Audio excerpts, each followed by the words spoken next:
Shalom Bapak Ibu Saudara yang dikasihi Tuhan, haleluya. Kita bersyukur kepada Tuhan untuk kasih setia, rahmat dan kemurahannya hari demi hari. Kita sudah memasuki hari Minggu tanggal 6 Oktober 2024.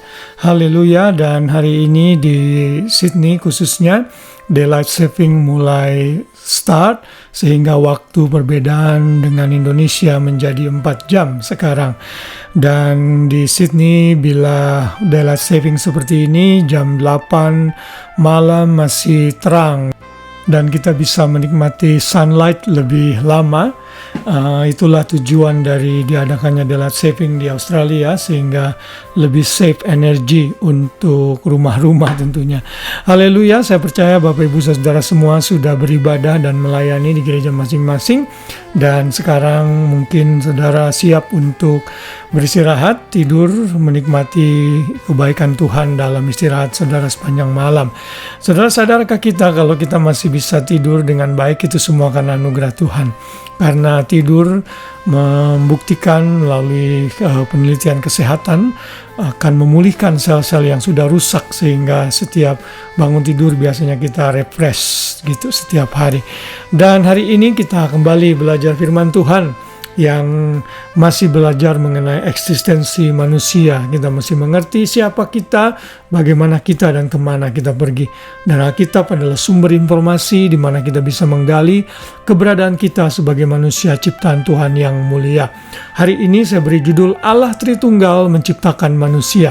Kita sama-sama membaca dalam Kejadian 1 ayat 26. Berfirmanlah Allah, baiklah kita menjadikan manusia menurut gambar dan rupa kita, supaya mereka berkuasa atas ikan-ikan di laut dan burung-burung di udara, dan atas ternak, dan atas seluruh bumi, dan atas segala binatang yang merayap di bumi.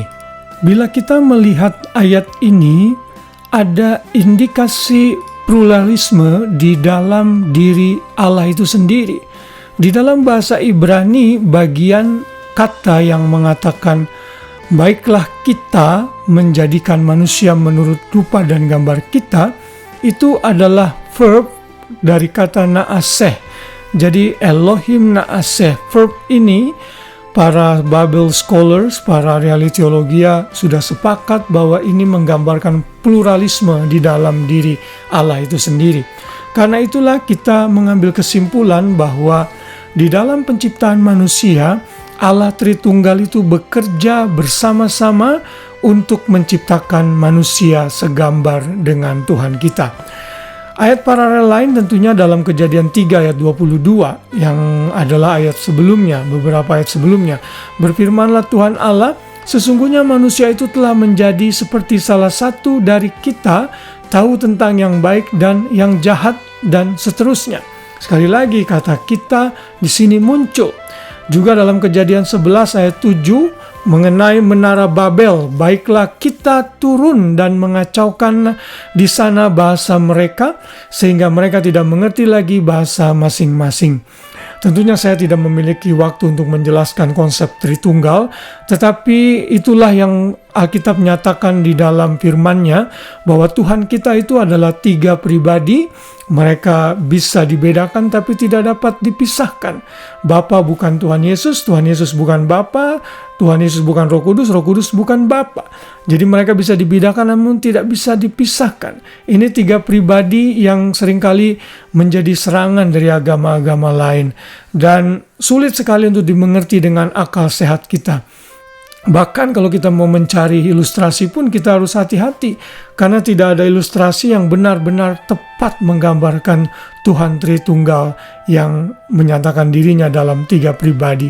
Semuanya Bapa, Anak, dan Roh Kudus adalah 3 pribadi satu hakikat, yaitu memiliki hakikat ilahi atau sebagai Allah. Jadi dari ayat ini kita bisa menyimpulkan dan menggambarkan Tuhan Tritunggal, Allah Tritunggal bekerja sama menciptakan manusia. Jadi Roh Kudus ia bekerja di dalam menciptakan manusia, Tuhan Yesus juga bekerja di dalam menciptakan, karena segala sesuatu diciptakan di dalam Dia dan oleh Dia. Dan ia sudah ada sebelum dunia dijadikan. Demikian kata beberapa ayat di dalam Perjanjian Baru. Dengan demikian kita bisa bersyukur kepada Tuhan bahwa penciptaan manusia itu melibatkan keberadaan Tuhan yang luar biasa dalam pribadinya, yang menyatakan diri dalam 3 pribadi, yaitu Tritunggal. Saudara, Allah Tritunggal inilah yang menciptakan manusia dengan tujuan agar kita segambar dengan dirinya, yang kita sudah belajar beberapa hari yang lalu. Lalu agar kita sebenarnya berkuasa atau have dominion atas semua ciptaan Tuhan yang lain. Namun kita tahu nanti di Kejadian 3 ini menjadi rusak karena dosa.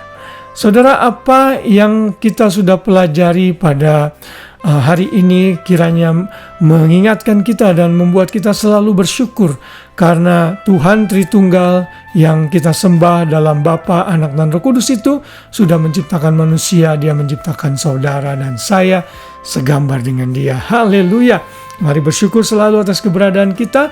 Mari gunakan hidup kita untuk kemuliaan nama Tuhan. Selamat malam, selamat beristirahat. Biar kasih Kristus menangi kita semua, sehingga kita bisa tidur dengan nyenyak, dan besok pagi kita bangun dengan kekuatan yang baru dari Tuhan. Puji Tuhan, shalom semuanya.